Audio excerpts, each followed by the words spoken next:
민선 8기 전라북도 시장 군수들의 각 지역 현안과 공약을 살펴보는 시간. 오늘은 유희태 완주 군수입니다.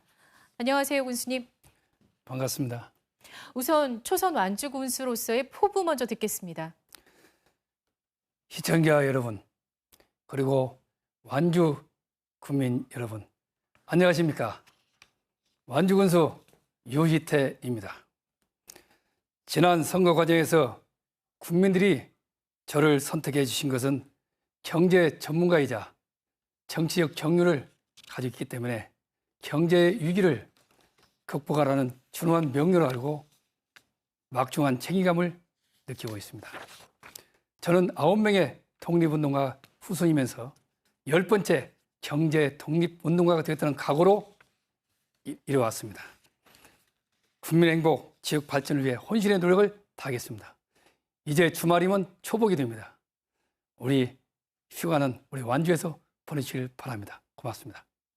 네, 도민들의 큰 관심사 가운데 하나입니다. 전주 완주 통합 문제일 텐데요. 앞서 우범기 전주시장은 전주 완주 통합을 핵심 공약으로 제시했고 김관영 도지사께서도 이를 적극 돕겠다고 말씀하셨는데 군수님의 입장 어떤 건지 듣고 싶습니다.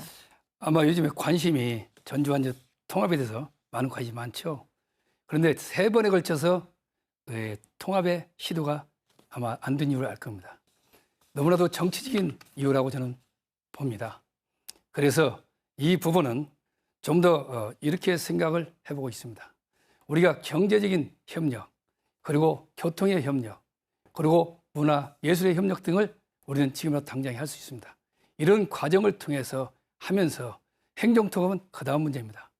그래서 저는 완주 국민들이 삶을 높이고 경제를 더 발전시키고 전북의 발전을 위해서는 어떤 것이냐, 완주 국민들의 논의에서 거기에 선택에 따른다는 것이 제 생각입니다.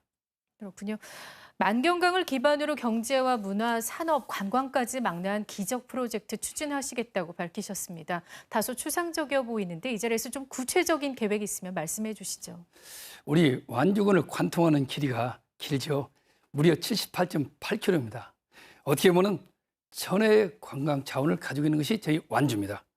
이 천혜의 관광 자원을 우리 환경 친화적인 문화 관광지로 만들겠다. 그리고 더구나 우리가 한강 기적을 만들었던 것을 좀 뛰어넘어서 만경강 기적을 한번 만들겠다. 이런 차원에서 말씀드린 건데요. 한 4개 분야로 우리는 둔치가 아주 많이 있습니다. 만경강에. 그래서 만경강 둔치를 방해해서 생태시설이라든가 휴양시설 등을 조성하는 만경강 스마트 리버 조성 사업을 하고자 하고 있습니다. 또한 1000만 명의 관광객을 좀 유치하는 부분. 더 나아가서 또 1000대 이상의 주차장을 만들어서 서울 갔다 오시면 주차장 거기다 차 놓고 다 가져가시도록 또 마을 일자 창출 등 이런 부분을 저는 생각하고 있고요. 이번에 만경강 기적을 1호 결제로 했습니다. 수소도시 건설도 빼놓을 수 없는 후보님의 공약, 군수님의 공약이셨습니다. 지난달 정치권과의 간담회에서 관련 국가 예산 확보를 요청하셨는데 어떤 내용이었는지요? 아마 우리나라뿐이 아니라 세계적으로 지금 관심이 수소 산업으로 봅니다. 지금 3군데, 안산과 울산과 완주가 중심이 되어 있죠. 완주 전주로 되어 있지만은 실제로 완주입니다. 그래서 3군데가 지금 수소 시범 도시로 선정되어 있는데요.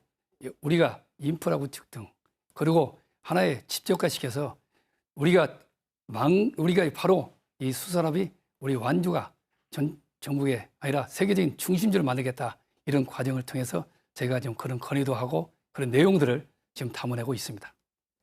네, 국책은행인 기업은행의 부행장을 지내셨습니다. 그런데 배우자께서 대부업체 주식 수십만 주를 보유한 사실이 알려지면서 부적절하다는 논란도 있었는데요. 어떻게 보십니까? 아마 1997년 11월 정말 끔찍했죠. 그게 IMF의 위기를 만들었습니다. 당시에 정부에서는 그 당시에 우리가 대출을 전부 은행에서는 회수만 했지 지원을 안 했어요. 서민들이 너무나도 힘들었습니다. 그 당시에 우리 기업은행에 있던 동료가 나가서 서민금융, 대부업체의 악성을 막기 위해서 정부에서 양성하면서 제도적으로 만든 것을 거기에 회사를 차렸습니다. 그때 은행뿐이 아니라 많은 사람이 참여했는데 그 당시에 했던 것이 저도 출자를 저희 아내가 좀 했습니다. 같이 많이 했는데 그걸 가지고 10여 년이 지난 뒤에 이걸 가지고서 무슨 주식 가지고 있다는 사실 가지고 여러 가지 얘기가 나와요. 그래서 그 당시에 10여 년 정리를 했습니다.